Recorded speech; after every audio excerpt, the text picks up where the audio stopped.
primer lugar quería agradecer a las personas e instituciones que organizaron este congreso por la invitación, al Instituto Zarini, a la Escuela Sábato, a la Universidad del Centro y muy especialmente a Fernando Sica, que es con quien estuvimos intercambiando mails para concretar esta participación, así que muchas gracias.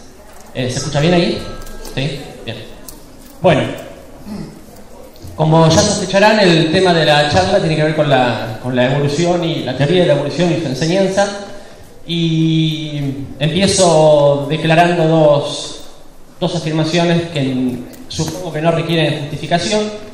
La primera es que se trata de una teoría, la teoría de la evolución, que es claramente central para la biología y también de una gran relevancia más allá de la biología, porque es una teoría que ustedes sabrán por los innumerables escándalos que ha generado y genera, evidentemente tiene connotaciones que van mucho más allá de la biología. Así que ese es el primer punto, es una teoría central. Y el segundo punto que justifica discutir un poco estas cosas es que, tal como el título de la charla lo dice, parece que es muy difícil de aprender. Hay investigaciones en todo el mundo prácticamente que muestran que los egresados de todos los países de la enseñanza general obligatoria básicamente egresan sin tener mayor idea de qué significa esta teoría. No sé si con las otras teorías el panorama es distinto, pero al menos con esta es así. Una aclaración antes de empezar. Voy a referirme específicamente a la teoría de la selección natural. Para los que son docentes y estudiantes de biología saben muy bien que no es lo mismo o que no es sinónimo evolución y selección natural. Sin embargo, creo que la selección natural sigue siendo el principal elemento de la teoría, sigue siendo el corazón de la teoría. No lo voy a justificar ahora esto, si quieren después en el momento de la charla podemos discutirlo. Para empezar, muestro acá dos citas del que a mi juicio es el mejor divulgador de la teoría de la evolución, que es el biólogo inglés Richard Dawkins. En la primera de las frases que les muestro, Dawkins dice que a pesar de su infantil sencillez, dice él, se refiere a la teoría de Darwin, por supuesto, a nadie se le ocurrió hasta siglos después de que ideas mucho más complicadas se hubieran tornado moneda corriente y es aún hoy objeto de mala interpretación y hasta de apatía entre la gente culta. Lo que dice es que la teoría es muy sencilla, pero que sin embargo es mal comprendida. Y la segunda cita dice él, por razones que no tengo del todo claras, el darwinismo parece necesitar una defensa mayor que otras verdades establecidas de manera similar en otras ramas de la ciencia. Muchos de nosotros no comprendemos la teoría cuántica o las teorías de Einstein sobre la relatividad general y especial, pero eso no nos lleva a oponernos a estas teorías. Bueno, esto tiene que ver con las connotaciones que la teoría tiene, a las que hacía mención hace unos instantes. Así que lo que sí es un intento de ayudar a Dawkins a entender por qué pasan estas cosas. Él es un excelente divulgador, sabe mucho del tema, y a los que saben mucho del tema suele empezar a costarles entender que los demás no lo comprendan. Pero vamos a ver qué pasa con esto. ¿Por qué es tan difícil de aprender esta teoría que, según Dawkins, es sencilla? Y la verdad es que si la comparamos con la teoría de la relatividad, supongo que cualquier cosa es sencilla. Contra eso está bien, pero vamos a ver si es tan sencilla. Lo que les voy a proponer es pensar tres factores que pueden ayudar a entender por qué la teoría es difícil de aprender y de enseñar. En primer lugar, voy a hacer algunos comentarios para que pensemos que tal vez no es tan sencilla como parece. En segundo lugar, les voy a proponer pensar que, por más sencilla que sea en términos formales, estructurales o lógicos, implica formas de pensar que son fuertemente contraintuitivas. Y eso dificulta el aprendizaje, por supuesto. Y en tercer lugar, les voy a proponer pensar que tal vez haya en las prácticas tradicionales de enseñanza, tal vez suceda que descuidamos algunos aspectos del aprendizaje que son cruciales para que alguien pueda aprender una teoría científica. Así que voy a decir algo acerca de estos tres puntos. Yendo al primero, ¿por qué me animo a decir que la teoría no es tan sencilla? Porque es probable que esto que voy a decir valga para todas las teorías científicas, pero bueno, a mí me consta en el caso de esta que es mi especialidad. Por varios motivos podemos decir que no es tan sencilla. Porque Por ejemplo, porque implica más de una noción de azar. Si tuviéramos tiempo y yo les preguntara, o les pidiera a ustedes que definieran qué es el azar, estaríamos en un grave problema, podríamos estar toda la tarde y nos iríamos sin haberlo resuelto. Sin embargo, es un elemento crucial de la teoría del azar, lo aleatorio. Y dentro de la teoría, esa palabra se usa con al menos dos significados.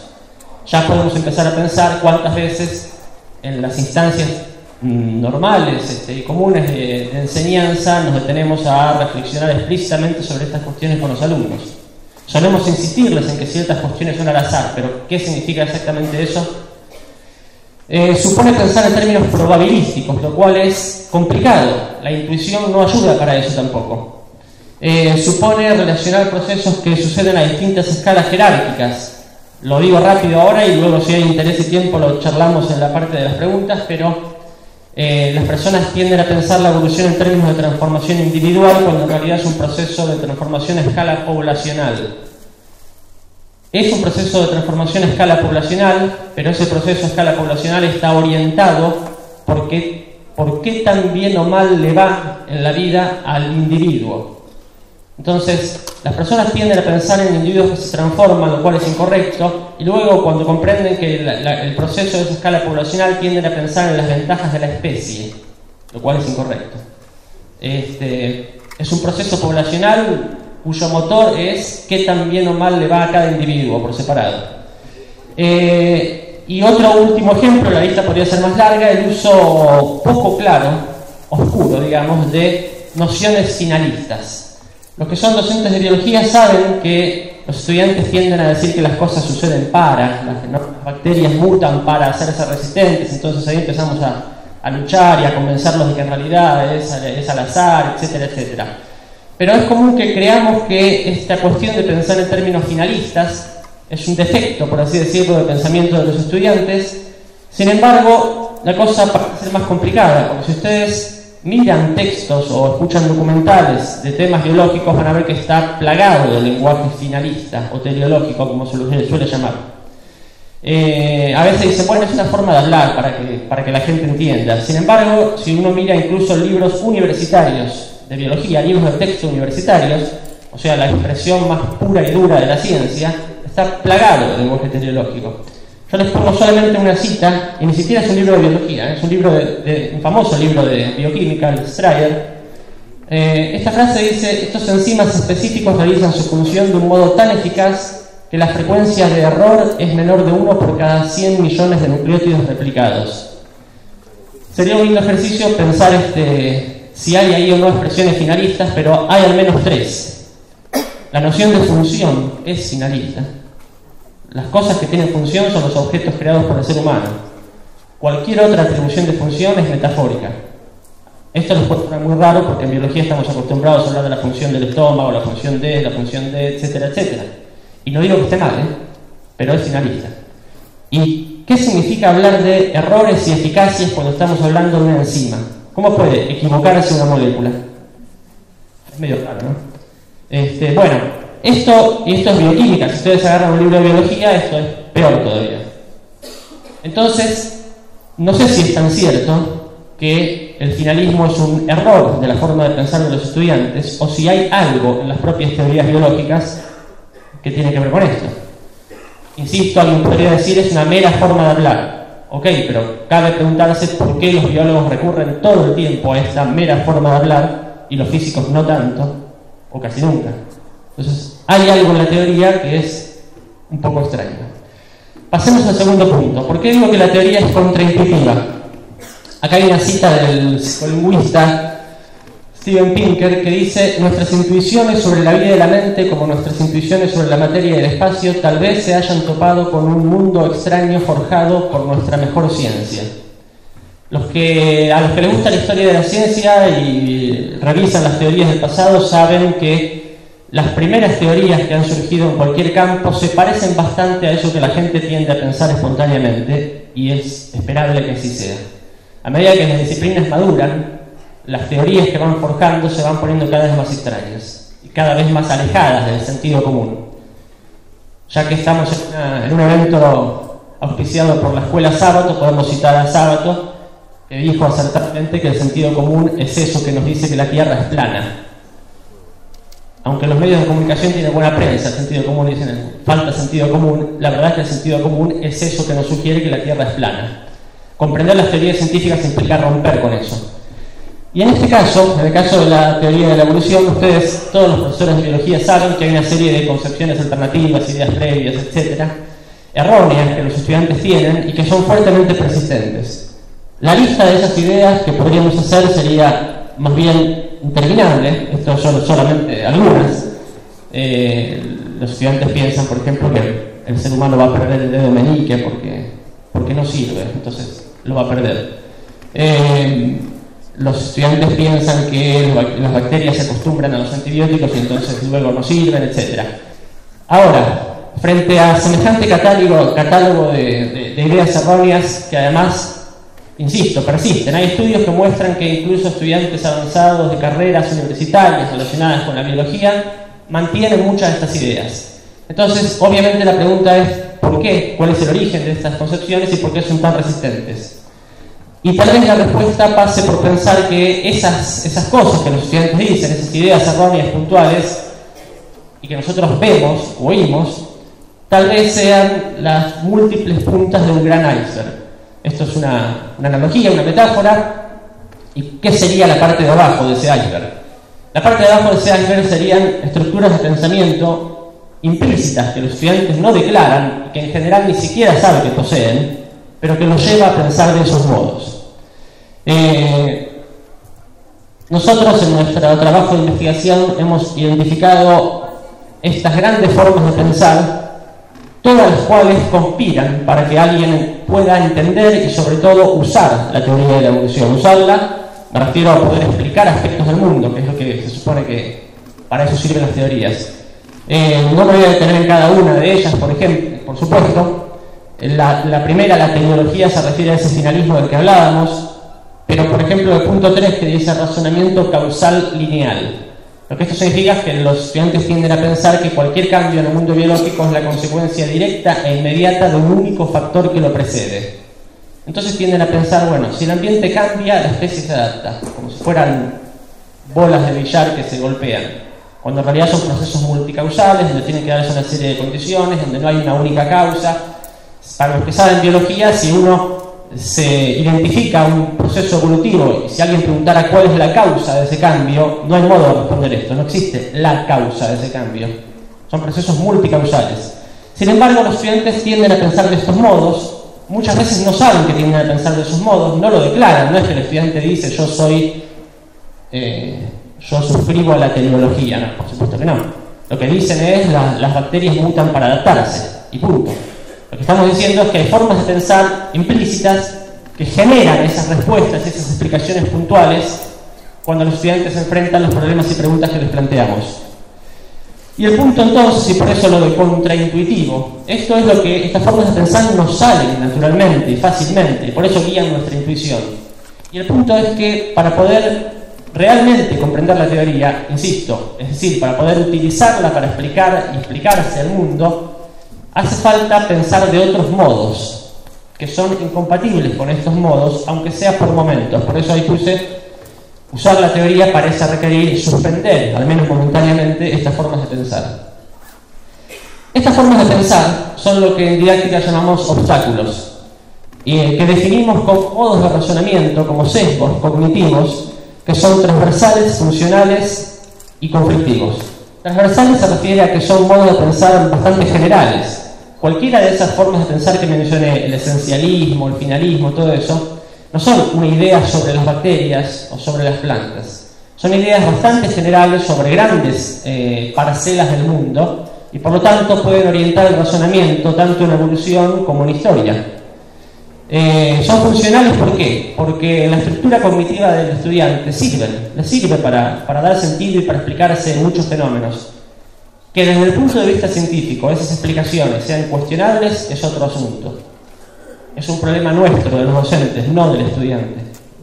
El desafío es hacer que sea un problema para ellos, porque si no, van a seguir conformes y cómodos con sus ideas previas.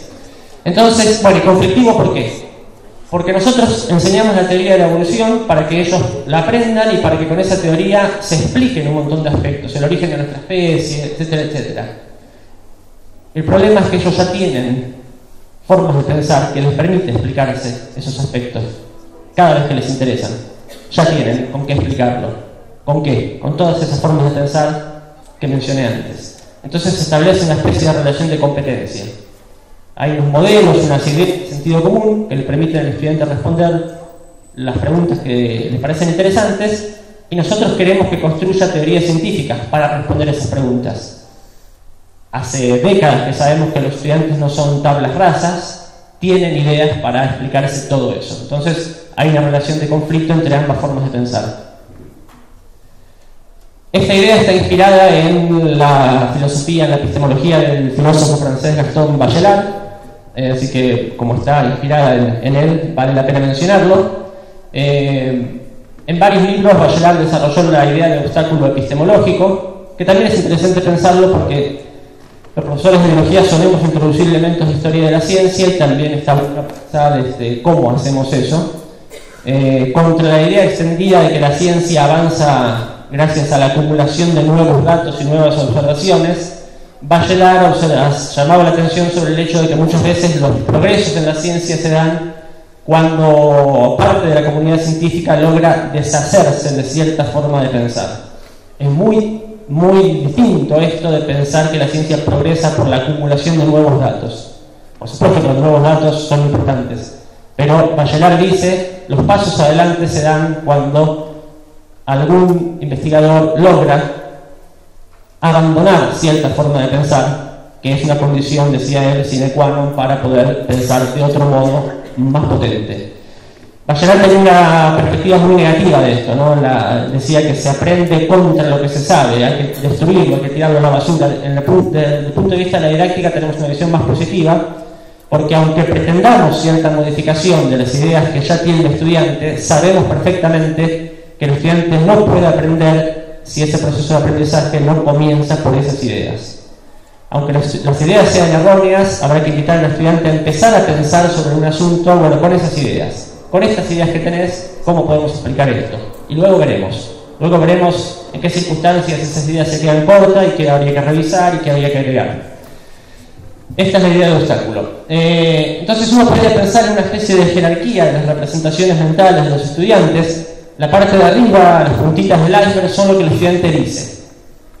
Insisto, cuando dice, las bacterias se acostumbran. Eso es lo que dice el estudiante, eso está arriba de la superficie. Son las respuestas o explicaciones puntuales que da. De acuerdo con los dos triangulitos, son las ideas menos transversales, menos generales, porque son respuestas específicas a problemas específicos, y son las más explícitas. La idea entonces es poder pensar que el estudiante dice esa y miles de otras cosas porque tiene estructuras de pensamiento más generales e implícitas, que son lo que llamamos concepciones, obstáculos, etc. Algunos investigadores lo llaman restricciones cognitivas, modelos, teorías implícitas. Hay una vasta terminología. Bien, cuando en la didáctica y cuando los docentes nos avivamos de que los estudiantes tienen ideas erróneas, pareciera que el camino obvio a seguir como docentes es hacer algo para demostrarles que están equivocados. La primera intuición que tiene uno como docente cuando se da cuenta que los estudiantes tienen ideas erróneas es adoptar una especie de lógica de la refutación. Bueno, vos creés que las bacterias se acostumbran, te voy a mostrar que no es así. Te voy a mostrar este experimento, te voy a mostrar lo que dice el experto de no sé dónde, vamos a leer el libro, te voy a ayudar a hacer una serie de observaciones, etcétera, etcétera. Por supuesto que todo esto es necesario y es útil, pero esto es lo que ha llevado a la llamada idea del cambio conceptual. Los estudiantes tienen ciertas ideas, el docente tiene que hacer que se sientan incómodos con esas ideas, mediante el llamado conflicto cognitivo, etc. Tiene que proponerle otras ideas y entonces se va a producir el cambio conceptual. El estudiante va a abandonar sus ideas erróneas para adoptar las nuevas. Bueno, hay malas noticias. Parece que los estudiantes no están de acuerdo en que esto es así y simplemente se resisten. Aunque todo esto es necesario y hay que hacerlo, parece que no alcanza. Y en realidad, si uno accede a cierta literatura en psicología cognitiva, no llama mucho la atención que no alcance. Para la mayoría de las formas de pensar que yo mencioné en la lista anterior, esencialismo, determinismo, finalismo, causalidad lineal, para la mayoría de esas formas de pensar, hay muchos estudios en psicología cognitiva que muestran que, lo voy a decir del modo más fuerte, aunque sea un poco cuestionable, que muchas de esas formas de pensar son universales, innatas y funcionales. Universales significa que, más allá de la enorme diversidad de estilos de pensamiento que la diversidad cultural introduce, la mayoría de los seres humanos tiende a pensar de ese modo. Innatas no significa que el entorno no influya, lo que significa es que, al menos dentro del rango de variación normal de los entornos, con leves matices, todas las personas terminan pensando así. Y funcional porque son formas de pensar extremadamente útiles. Cada una de esas formas de pensar ayuda a tomar decisiones en situaciones cotidianas de un modo eficaz y rápido. Entonces, estamos en un problema. Si esto es verdad, la pretensión de que el estudiante se dé cuenta que eso está mal y deje de pensar así aparece como bastante ridícula, ¿no? Entonces, desde este punto de vista, aunque esas formas de razonar lleven a los estudiantes a pensar de modos que dificultan comprender la teoría científica, no parece muy razonable que los vayan a abandonar. No parece factible y de hecho no parece deseable tampoco. Hasta ahí era la cuestión de por qué la teoría es anti-intuitiva o contraintuitiva. Vamos al tercer punto. ¿Qué aspectos que actualmente consideramos importantes del aprendizaje solemos desatender? Se suele, por supuesto que esto es una generalización, ¿no? En las prácticas tradicionales de enseñanza se suelen desatender. Acá hay una cita del psicólogo español Ignacio Pozo, que dice que los procesos conscientes metacognitivos tienen la función de reorganizar las representaciones previas. El aprendizaje constructivo implicaría una reestructuración cognitiva. Explicitar supone dar un nuevo significado. Lo que dice Pozo es que para aprender una teoría científica hace falta reacomodar el mobiliario mental y que ese proceso es arduo y tiene que ser consciente, intencional. El estudiante tiene que querer hacerlo y tiene que saber que lo está haciendo. No sé cuántas veces sucede en las aulas que el estudiante quiera revisar conscientemente su forma de pensar sobre un asunto. Esto tiene que ver con la llamada metacognición. Los obstáculos, esas formas de pensar que estuvimos mencionando, por definición no pueden ser eliminados. Los didactas franceses que desarrollaron esta idea dicen, bueno, si el estudiante tenía una idea y usted le mostró algunas contraevidencias y logró que abandonara para siempre esa idea, entonces eso no es un obstáculo, es una mera idea errónea, entonces no es muy interesante. Porque lo que interesa desde el punto de vista didáctico son esas ideas que resisten y persisten. ¿Vieron cuando uno por ahí en un examen se le da por preguntar de otro modo y descubre que no aprendió nada y se deprime uno? Bueno, ahí salen a la luz esas ideas que son a prueba de balas, digamos, y esas son las interesantes. Si los obstáculos no parecen poder eliminarse, y de acuerdo con lo que dicen los psicólogos, tampoco sería deseable eso. Porque si son formas de pensar que permiten tomar decisiones útiles y eficaces y rápidas en la vida cotidiana, no parecería muy deseable hacer una suerte de ingeniería psicológica y sacarle ello de la cabeza al estudiante. De hecho, si lo pensamos un rato, lo anularíamos totalmente como ser humano. O sea, el camino no puede ser pretender erradicar esas formas de pensar. Sin embargo, lo llamamos obstáculos. Y ese término tiene una connotación negativa. O sea, si hay obstáculos, queremos sortearlos, queremos superarlos. ¿En qué consiste superar estos obstáculos si no los podemos eliminar? Bueno, para decirlo de la manera más breve posible, el objetivo general sería lograr lo que podríamos llamar una vigilancia metapreventiva. Es decir, no buscamos ni pretendemos que el estudiante deje de pensar en términos finalistas, sino que se dé cuenta que piensa en términos finalistas, que tenga conciencia de eso, y que tenga conciencia de que en ciertos momentos, para explicar ciertas cuestiones, pensar de ese modo lo lleva por mal camino. Y que entonces, conscientemente, en algún momento debería decir, no, acá me conviene pensar de otro modo, por así decirlo. Y que tenga la capacidad de, por eso se habla de vigilancia, la capacidad del propio estudiante poder vigilar todo el tiempo su propio pensamiento. Esto se dice fácil y no sabemos cómo se hace. La metacognición se refiere a esa capacidad de reflexionar acerca del propio pensamiento. Hay muchas líneas de investigación que hoy en día convergen en que esto es una condición para que se dé un aprendizaje medianamente interesante. Nadie puede aprender nada interesante sin darse cuenta. El estudiante tiene que querer aprender, tiene que saber lo que está haciendo, tiene que saber para qué lo está haciendo, tiene que tener conciencia de cómo pensaba antes, tiene que tener conciencia de cómo esos pensamientos chocan con las teorías científicas, tiene que tener alto grado de conciencia. Esto que llamamos metacognición es una cosa complicada que tiene al menos 3 componentes. Una persona con alta destreza metacognitiva es una persona que tiene conocimiento sobre las propiedades de los procesos y productos cognitivos. Por ejemplo, yo podría saber cómo se aprende determinado tema. El punto 2 dice conocimiento consciente sobre los propios procesos cognitivos. Además de saber cómo se aprende, yo debería poder saber cómo estoy aprendiendo yo, qué sé y qué no sé, qué me cuesta y qué me resulta difícil, qué me ayuda a aprender.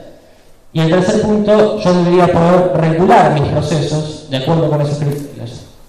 ¿Esto a qué se refiere? Por ejemplo, cuando uno dice, bueno, cosas tan sencillas como yo aprendo mejor discutiendo con otro, entonces me voy a juntar con otro estudiante. Bueno, una persona que hace esto está ejerciendo esta capacidad, ¿sí? O alguien que dice, bueno, en el problema de física a mí me resulta más fácil empezar por las ecuaciones. Otro dice, no, a mí me resulta más fácil pensarlo conceptualmente y después veo qué hago con los números. Bueno, esa conciencia acerca de cómo resuelvo el problema, de cómo me es más fácil o más difícil, tiene que ver con todo esto que llamamos metacognición. No es nada claro cómo lograr esto, pero hay 3 cosas que hay que tener en cuenta. En primer lugar, hay mucha evidencia de que la eficacia del aprendizaje depende de esta destreza. Una de las grandes diferencias entre los alumnos que les van muy mal y los que les van muy bien en el colegio es que los que les van muy mal suelen ser esos estudiantes que cuando desaprueban el examen y uno les pregunta dicen, no sé por qué está mal, no sé por qué lo hice, no entiendo qué me estaba preguntando. O sea, bajo grado de conciencia acerca de qué se espera de él, de cuáles son los objetivos, de qué entendió y qué no entendió. El segundo punto dice que estas destrezas no se desarrollan, al menos en su forma más sofisticada, espontáneamente, lo cual significa que los docentes deberíamos hacer algo para ayudar. Y el tercer punto dice que, tal como podríamos sospechar, que las prácticas tradicionales de enseñanza no ayudan a favorecer estas destrezas. Por supuesto que no hay tiempo para que nos metamos ahora en qué podemos hacer para favorecer estas destrezas. Lo dejo planteado nomás. Para ir terminando esta parte, si nosotros lográramos que los estudiantes superaran algunos obstáculos en el sentido de tomar conciencia que los tienen y poder mantenerlos a raya, por así decirlo, eso no es lo mismo que lograr que entiendan la teoría de la evolución. Bueno, ya comprendí que tengo cierta forma de pensar que es problemática, pero eso no es lo mismo que saber la teoría de la evolución. Para eso hay que hacer otro tipo de trabajo que llamamos modelización. Hay que hacer un trabajo que ayude a que los estudiantes se arme una forma de pensar parecida a la teoría de la evolución. Esto lo dejo mencionado apenas también, ahí hay 3 puntos que tienen que ver con esta línea de trabajo, pero lo dejo en todo caso para la parte de la charla. Pero lo que quiero decir es que si entendemos que lo importante de la ciencia son los modelos, en el sentido de abstracciones para pensar el mundo, enseñar ciencia debería ser hacer algo para que los estudiantes construyan esas abstracciones. Y las prácticas tradicionales tampoco suelen ayudar mucho a eso. Para lograr eso hace falta tener en cuenta las ideas de partida de los estudiantes, hay que proponerles problemas que pongan en juego esas ideas, en la resolución de sus problemas empezar a ver que esas ideas pueden ser limitadas, que hace falta algo más. Hace falta experimentación en sentido amplio, no ir al laboratorio, experimentación en el sentido de usar esas ideas para intentar resolver problemas, para hacerse preguntas. Hace falta multiplicar los modos de comunicación. Esto se traduce en cosas tan sencillas como estamos enseñando ecología. Bueno, que lean del libro, que vean un documental, que hagan una maqueta, que hagan una dramatización, que jueguen con simulaciones de computadora. Cuando se multiplican los formatos comunicativos, se produce una especie de convergencia y favorece la abstracción. Esto que veo en la pantalla, acá pasa algo parecido a lo que pasaba cuando jugábamos con la maqueta, y eso tiene que ver con lo que leíamos en el libro. Al multiplicar los formatos se produce una especie de convergencia y de abstracción que permite que se vayan formando los modelos. Bien, analizamos entonces tres aspectos: por qué la teoría es compleja, por qué la teoría es contraintuitiva, por qué hay aspectos del aprendizaje que solemos desatender. Un último punto para terminar. Me refería a la teoría como la peligrosa idea de Darwin. Esta es una frase debida a un filósofo que se llama Daniel Dennett, cuyo libro La peligrosa idea de Darwin les recomiendo. Está por ahí en versión documental también, así que lo pueden buscar. Y esto nos lleva también a un cuarto factor que solemos desatender, que es el siguiente. Es el que tiene que ver con los aspectos emocionales del aprendizaje.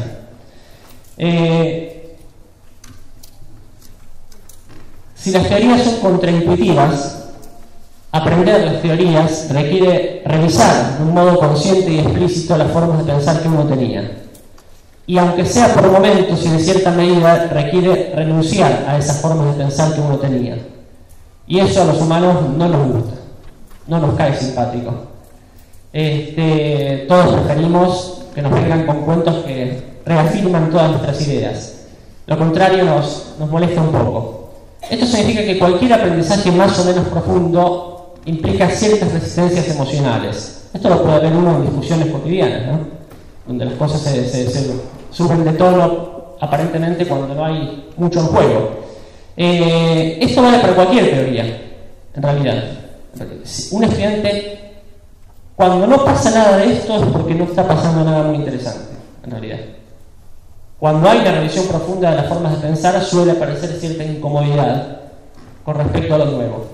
Esto vale, insisto, para cualquier teoría.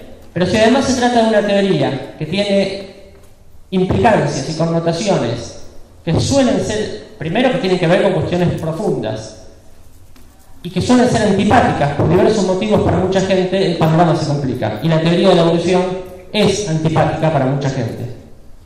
No hace falta que la persona sea religiosa para que la teoría de la evolución le caiga mal, no hace falta.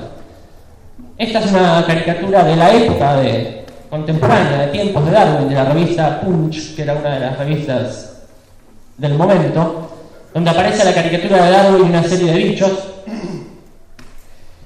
Y abajo hay una frase que dice: el hombre no es más que un gusano. Como suelen hacer los buenos caricaturistas, esto va al nudo del problema, ¿no? ¿Por qué la teoría ha sido problemática? Entre otras cosas por esto. El hombre no es más que un gusano, lo que quiere decir es simplemente no somos ninguna especie superior, no somos ninguna especie privilegiada, no somos la criatura preferida de ningún dios, somos uno más.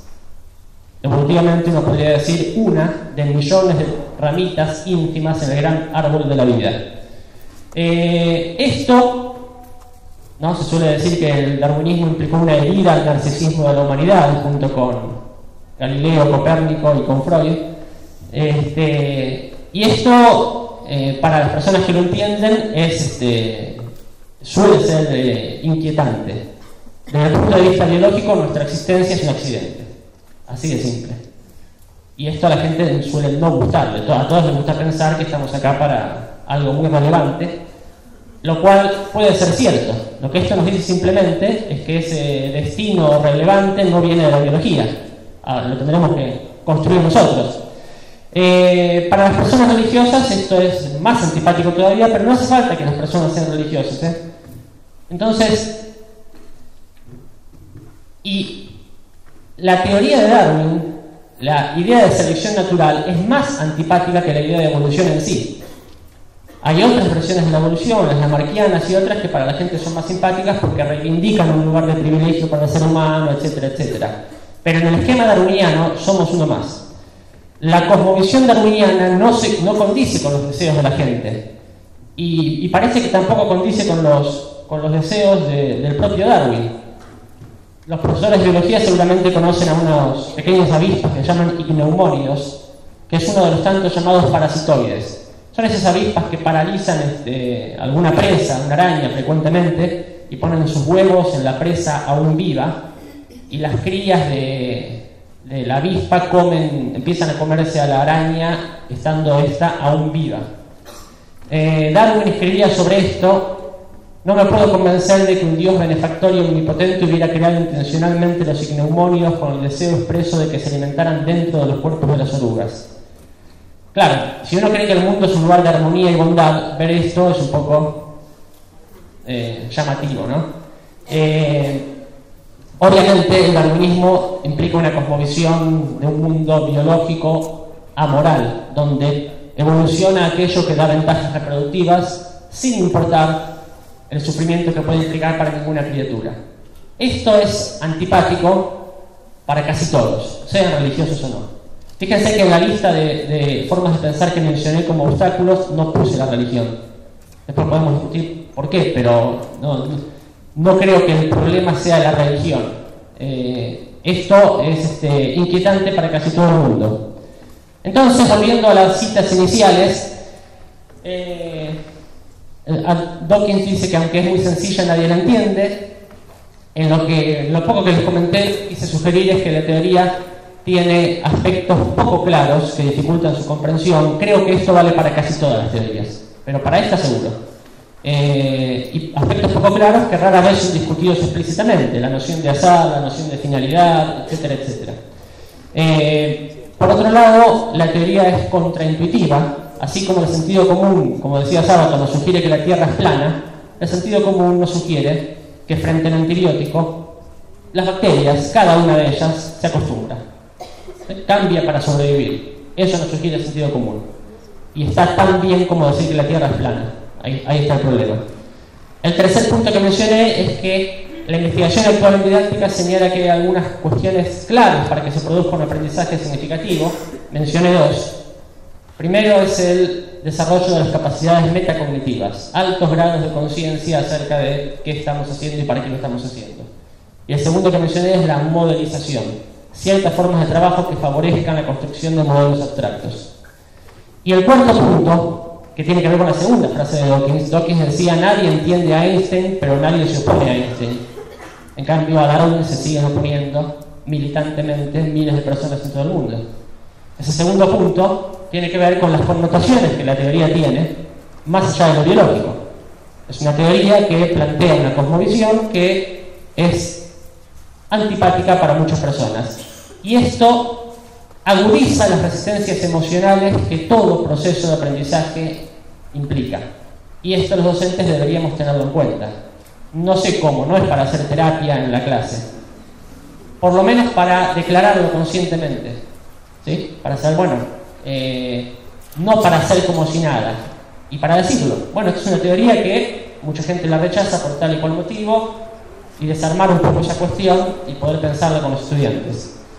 Entonces, bueno, este ha sido el intento de responderle algo a Dawkins. Esta es la recapitulación que acabo de hacer, así que con eso ya estamos. Gracias.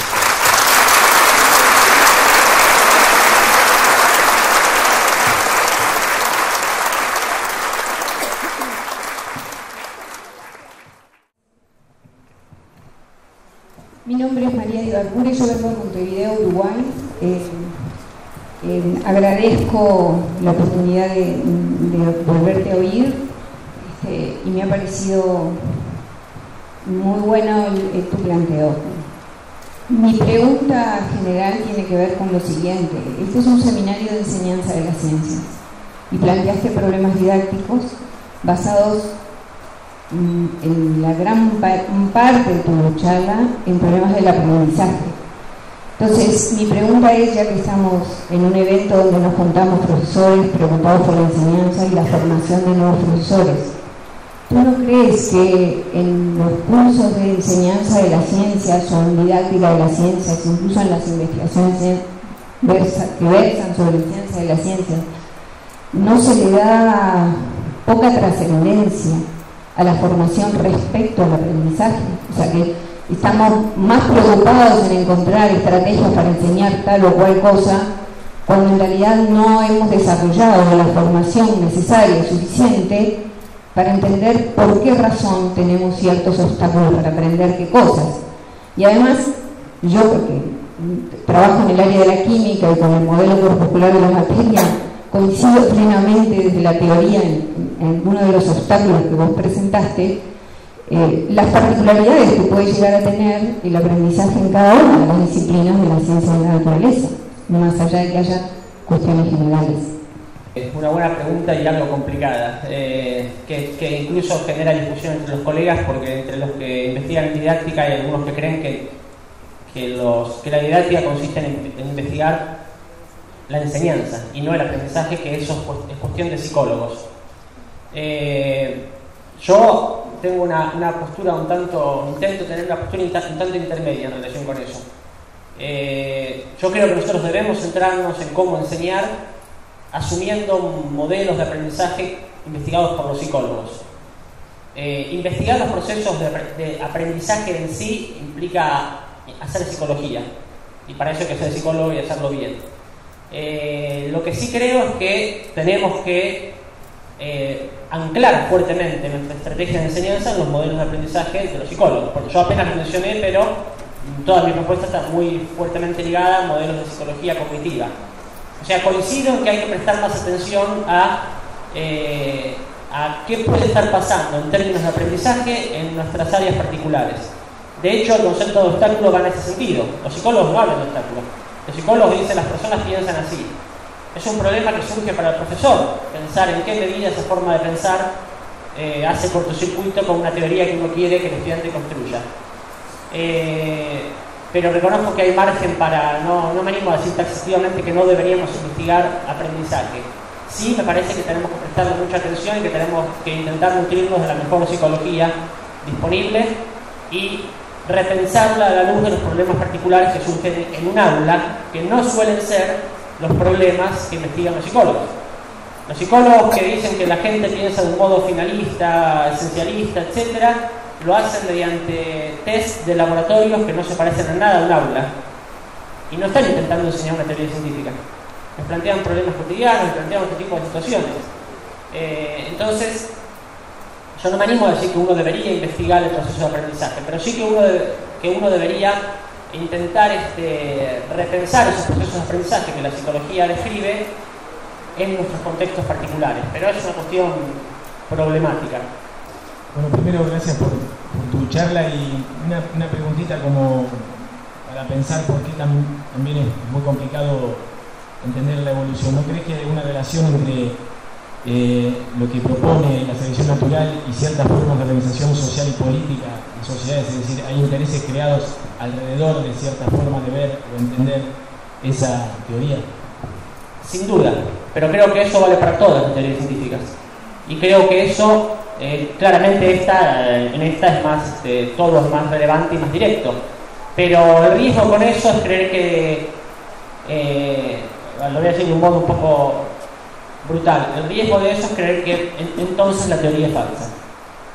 La teoría de la selección natural, uno puede ver que Darwin tomó elementos de la teoría social y los trasladó a la naturaleza y creó la teoría de la selección natural, y otros tomaron la teoría de la selección natural y la volvieron a la sociedad, darwinismo social, etcétera, etcétera. Está bien, pero se supone que la ciencia se pretende ajustar a cánones de evidencia, de fertilidad predictiva, etcétera, de lo que llamamos valores epistémicos. El hecho de que la teoría de la selección natural haya tenido ese derrotero metafórico no dice nada acerca de su calidad como teoría. Eso es lo que yo creo. Yo creo que al día de hoy la teoría de la selección natural está más avalada que nunca, y por buenos y fuertes y múltiples motivos sigue siendo el núcleo teórico de la teoría evolutiva, aunque tenga esas connotaciones. O sea, reconozco que puede tener esas connotaciones, reconozco que puede tener esos usos, esas transpolaciones en general poco felices, pero es un terreno complicado, y lo que me parece a mí que hay que tener cuidado es con qué conclusiones saca uno de reconocer ese hecho. Entonces hay muchos profesores, pensadores, investigadores que como están atentos a esas connotaciones y a esas transpolaciones, la rechazan. Bueno, eso es un error. Eso es un error. Nosotros no podemos rechazar una teoría porque nos parezca que puede tener implicancias sociales complicadas. De hecho, esto es lo que explica por qué en cuanto aparece alguna mínima alternativa, enseguida se la eleva al rango de la nueva teoría evolutiva y enseguida se declara prematuramente la muerte del darwinismo. Lo cierto es que para ver si el darwinismo murió o no, hay que ir a ver a la comunidad de expertos. Y el darwinismo no solo no murió, sino que sigue siendo el corazón de la teoría evolutiva. Esas cuestiones que vos mencionás deberían ser objeto de discusión explícita también con los estudiantes para evitar, para prevenir y para generar una conciencia crítica acerca de esas eventuales transpolaciones peligrosas. Sí, aquí. Buenos días. ¿Qué tal? Mi nombre es Edi Machado, soy de la Facultad de Ciencias Bioquímicas y Farmacéuticas de la Universidad de Rosario. Soy directora del profesorado de Química de la facultad y mi preocupación está tiene que ver con la formación de los docentes en relación con todo lo que nos planteaste respecto de las investigaciones en didáctica, de los obstáculos epistemológicos de los estudiantes y en este caso nuestros estudiantes son los futuros docentes y la preocupación que notamos y que vemos es el fuerte impacto que tiene el currículum en nuestros futuros docentes. Cuando se plantean estos temas que son difíciles de enseñar, difíciles de abordar por todas las características que vos planteaste, es como que el atajo o la salida más fácil es aferrarse al currículum y decir, todo esto no lo puedo dar, voy a aplicar el modelo que yo aprendí y voy a seguir para adelante, voy a dar los temas que tengo que dar. ¿Cómo hago para entretenerme, ¿sí?, con estas cuestiones de la metacognición si tengo que cumplir con el currículum? Lo asombroso es que eso lo plantean los estudiantes más jóvenes, ¿sí? Entonces, ¿cómo salirnos de ese modelo tan estructurado que traen nuestros estudiantes futuros docentes para abordar una enseñanza que tenga que ver con todas estas características que además son transversales? Mi pregunta es esa, ¿cómo salirnos de ese estado tan aferrado al currículum? No sé cómo. Pero supongo que discutiendo estas cosas con los futuros profesores. En didáctica hay infinidad de debates, pero hay dos o tres cosas que son indiscutibles. La primera es que rara vez se puede enseñar de un modo medianamente decente todo eso que está en los currículos. No va, no se puede. Cualquier prescripción didáctica que uno tenga en cuenta requiere mucho más tiempo de trabajo que las prácticas tradicionales. Por otro lado, esto puede ser una injusticia para con algunos de ustedes porque no conozco las realidades de todos ustedes, pero al menos en mi experiencia y la de mis colegas como docentes sé que tenemos una enorme libertad para decidir qué hacemos en las aulas.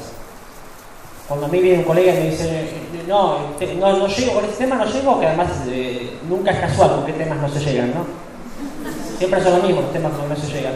Cuando un colega me dice con ese tema no llego porque tengo que dar todo esto, yo no querés. Porque si yo tengo que dar 18 temas, yo los doy. Dicto 2 frases, pongo en el libro de temas que lo di, ya está dado. Ahora vamos a lo importante. Entonces, yo creo que primero hay que ayudar a los futuros profesores a tomar conciencia de que efectivamente trabajar de modos interesantes lleva más tiempo y que eso requiere recortar la lista de contenidos, muchos de los cuales además difícilmente son justificables. Cuando los estudiantes hacen la incómoda pregunta ¿para qué tengo que aprender esto?, más de una vez no sabemos bien qué responder y eso es un problema grave. Entonces, efectivamente, trabajar así requiere más tiempo, eso requiere recortar listas de contenidos y yo sospecho que en general podemos hacerlo. Tenemos libertad, margen de maniobrabilidad para hacerlo. Porque yo no sé cómo, pero supongo que el único modo será que esta sea una discusión permanente del profesorado. Hay que priorizar y jerarquizar los temas y a los 2 o 3 temas del currículo del año que uno considera centrales, con eso hay que trabajar bien y eso requiere tiempo.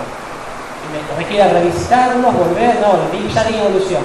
Ahora enseño anatomía y fisiología como en la era predarwiniana. Bueno, no, el concepto de gen es importante. Bueno, estamos en la unidad de digestión. Los genes no tienen nada que ver. Bueno, entonces, Los 2 o 3 conceptos importantes deberían reaparecer todo el tiempo durante el año y los modos de trabajar requieren más tiempo. En general creo que podemos. Por supuesto que esto también es, como suele suceder con todo, estirar más peso en la mochila del docente. Porque para diseñar estas formas de trabajar interesantes y que llevan tiempo, eso requiere mucho tiempo de elaboración fuera del aula. Que no debería ser en solitario y que no debería ser en tiempo no rentado. Entonces yo soy consciente que las circunstancias conspiran en gran medida. Los docentes deberíamos trabajar en equipo y con tiempo rentado para pensar cómo vamos a hacer para tratar de que los estudiantes entiendan esto. Eso no sucede en general por las cuestiones que ustedes conocen. Entonces yo no echo la culpa sobre los docentes. Pero también a veces no somos conscientes los docentes de los márgenes de libertad que tenemos para tomar decisiones. ¿Cómo? No sé, supongo que discutiendo estas cosas que estamos discutiendo acá. Para lograr esa visión holística de la ciencia, habría que plantear nuevas, reestructurar los contenidos, las formas de trabajo en los institutos, donde no esté tan fragmentado, porque esa fragmentación de la ciencia de separar las materias, sería, no sé, para lograr esa manera de, esos obstáculos que se vea a la fragmentación de la ciencia y tomar, concluir en forma determinista. Porque la ciencia es compleja, la biología es compleja, la química es compleja, la física, todo eso en forma un entramado y tomamos consecuencias por ahí. Y otra pregunta es la divulgación científica, ¿en manos de quién tiene que estar? ¿De periodistas? ¿De científicas? Es una especialidad, se supone. Con respecto a la primera, yo no hablé de holismo. A mí no me gusta mucho esto del holismo. Las disciplinas están fragmentadas en el mundo académico. Entonces, cuando en la escuela se pretende la supertransversalidad, la interdisciplinariedad, el holismo y qué sé yo, digo, bueno, la ciencia no es así.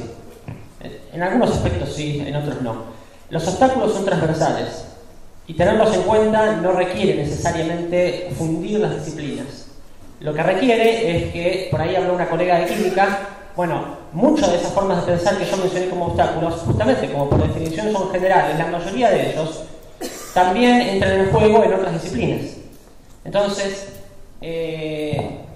a lo que apostamos es a que podría favorecerse el aprendizaje si en la clase de biología hubo una discusión explícita acerca de qué significa el finalismo. No para traducir eso como suele suceder en decirle al estudiante no se dice para, con lo cual uno logra que el estudiante no diga para y siga pensando como siempre, por supuesto. No para eso. Si trabajar los obstáculos requiere discutirlos explícitamente. Entonces, si en la clase de biología en algún momento paramos la pelota de los datos y las cosas, para decir, bueno, a ver, ¿qué pasó? ¿Por qué nos costó? ¿Por qué en esa pregunta del examen todos respondieron así? ¿Será que estábamos pensando de este modo? ¿Y en qué otro momento pensamos de este modo? Bueno, eso es una instancia dentro de la clase de biología. Si hay una discusión semejante en la clase de química, y otro día, meses después, hay una discusión semejante en la clase de física, bueno, la Tierra gira para que no sé qué. No, bueno, a ver qué sentido querés decir y por qué si gira para. Bueno, si eso sucediera, bueno, se aumenta la probabilidad de que el estudiante tome conciencia. No es una chistadura del docente de biología, ¿no? Evidentemente es una forma de pensar que lo discutimos en esta clase, lo discutimos en esta otra, no es de la biología, tiene que ver con. Entonces, la transversalidad se puede trabajar de ese modo. Si varios docentes de varias disciplinas se pusieran de acuerdo en que hay problemas comunes y diseñaran formas de trabajar explícitamente esos problemas en todas las materias, no hace falta fundir las materias y eliminar la fragmentación disciplinar. No digo que esté buena, pero es así. Pero bueno, no hace falta eso. No hace falta el holismo de la ciencia para eso. Se puede hacer un tratamiento transversal de los obstáculos aún en contexto de la fragmentación disciplinar tradicional. Con respecto a los divulgadores, lo digo en serio, supongo que los divulgadores, hay buenos divulgadores, es una especialización, hay buenos comunicadores, hay buenos periodistas científicos, hay buenos científicos divulgadores y hay malo de todo eso como de todo. Pero es una especialidad, ¿no? Se dan cursos de divulgación, hay gente que se especializa en eso. Se distingue vulgarización de la ciencia, difusión de la ciencia, conocimiento público de la ciencia, divulgación, hay toda una serie y hay gente que lo hace muy bien y otra que no tanto como todo. Lo que, para ganar algunos enemigos nomás, lo que sí podríamos decir es que la tentación de llamar al científico de punta no suele ser la mejor idea, ¿no? A veces el científico de punta además es un gran divulgador, pero esa es una feliz coincidencia. Es lo mismo que para enseñar, ¿no? Hace falta algo más que conocer el contenido. Yo te quería preguntar con respecto a los obstáculos que hablabas, que fue donde arrancaste. ¿Cuánto también influyen los obstáculos que tenemos los docentes? Bueno, en mi caso, como ya soy docente, pero todavía me falta un poquito para graduarme. En los 4 o 5 años que tenemos de formación, debido a nuestra enseñanza que tenemos tradicional, ¿no? Con esa forma de enseñanza que recibimos en la escuela primaria, secundaria, y también en nuestra formación de docente muchas veces, de esa enseñanza magistral, ¿sí? ¿Cuánto influye en nosotros de no poder llegar a esa modelización que vos planteabas debido a tener eso que lo tenemos muy, muy inculcado y que también lo tienen los mismos estudiantes también en la escuela media, ¿no? Porque por ejemplo, un docente de biología puede plantear una forma de construcción de modelos, pero sí en las otras áreas se sigue dando con esa tradición magistral. Digamos, ¿cuánto obstáculo también hay en eso también? ¿Quién va a hacer todo esto? ¿Quién puede hacer todo esto y muchas otras cosas o repensar estas cuestiones? Los profesores, obviamente, y cómo se forman los profesores. Y bueno, en realidad muchos de los males que nosotros vemos en las escuelas secundarias son los mismos que están en los institutos de formación docente. Por supuesto, como toda generalización es injusta, hay de todo en todas las escuelas, hay de todo en todos lados. Pero las prácticas tradicionales no son solamente en la escuela secundaria, están en la universidad, están en los institutos de formación docente, y ese es un enorme problema. Es un enorme problema porque es uno de los motivos por los cuales también la investigación tiene poco impacto en las prácticas y en la realidad, porque nuestros el cruce de los investigadores con la formación docente es ínfimo. Me alegro que haya mucha gente en este congreso, pero siempre somos una pequeña minoría. Eso es malo para todos. También es malo para los investigadores, ¿no? Porque no hay modo de hacer alguna investigación más o menos interesante si no es en continuo diálogo con los docentes que están en el aula todos los días. Es un problema estructural severo, ni me animo a pensar cómo se soluciona eso. Pero sí, es un problema. Buenos días, mi nombre es Nela Piccinetti, soy profesora de física en un nivel secundario y escuchando al colega que habló antes que yo, pensaba en de qué modo podríamos, o si no creéis vos que deberíamos establecer en el sistema educativo sistemáticamente una articulación en los diferentes niveles, porque yo siento que no terminamos nunca de congeniar los docentes de secundaria con los de superior ni con los de primaria. Tenemos siempre la sensación que estamos nosotros cargando con culpas respecto de la universidad y echándoles la culpa al nivel anterior.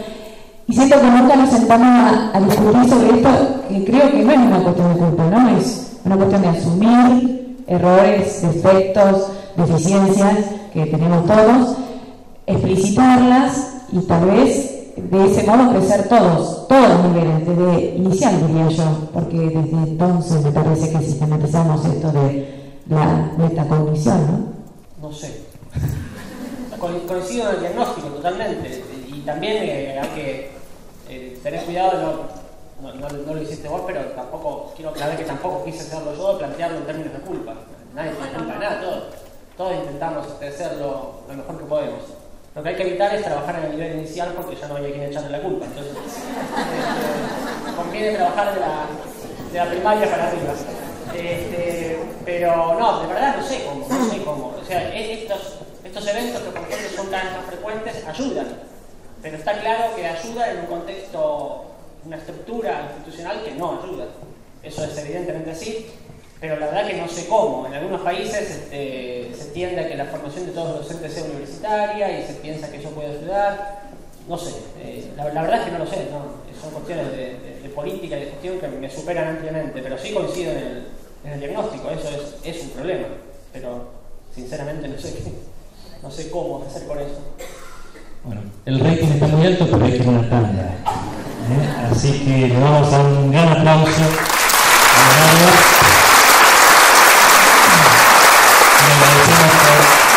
haber compartido estas cosas con nosotros. Igual lo tenemos a cargo del taller de enseñanza de biología que se va a realizar en la tarde.